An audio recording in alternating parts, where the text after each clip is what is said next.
The things I wish I knew before I bought a lot of production gear.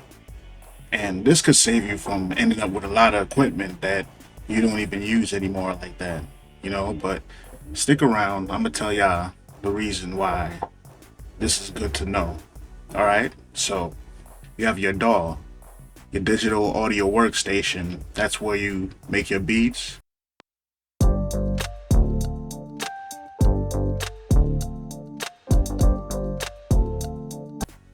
You do your thing. You're being creative and everything. So okay, you have your DAW.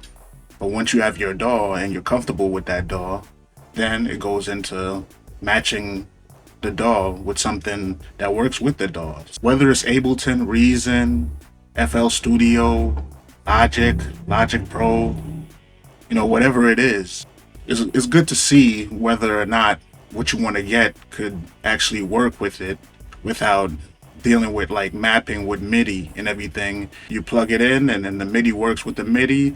You want to adjust faders, you want to press stop and play, you want to turn knobs that actually works with whatever you're using, then that's the best thing to do. So that's one thing I wish I knew, even though, I ended up getting some stuff that worked with my DAW later.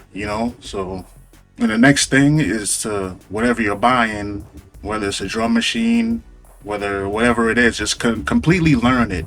Actually sit down and read the manual, or maybe you could pull it up on Google, or you pull it up wherever you want, and basically just read the manuals, understand the functions. It's good to do a crash course on when you have something, when you buy something new. That's cool too, but getting to know the equipment, and that will make everything more smoother when it comes to creativity, and you're making your beats and stuff like that. So that would make things more, I would say, smoother. You develop like more knowledge, which means you could do more with the equipment. Of course, it's a big hype on the gear that you actually want, and you're like, man, I like what it could do. It's cool and everything. So I mean, unless it's a standalone, then you could just buy whatever you want because you wouldn't rely on a DAW to actually use it.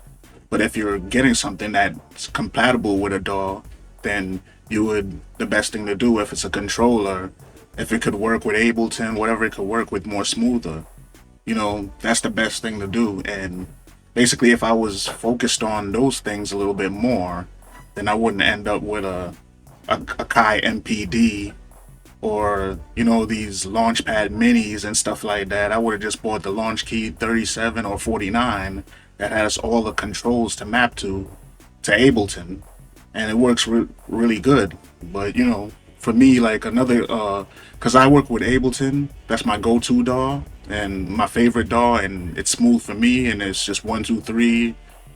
Not too many bells and whistles and GY prettiness and all that stuff. So since I use Ableton, the M Audio code as a controller is flawless. I think that's one of the best controllers I've used for Ableton.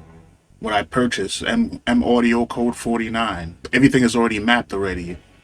The faders work, the buttons work, everything just works, man. So yeah, so if I would have bought that controller first, since it goes so well with Ableton, then I wouldn't have spent all the money. But then again, it's all the lights, it's all the stuff I saw that it was the big hype about controllers, MIDI controllers, and drum machines and groove boxes, whatever, whatever you name it.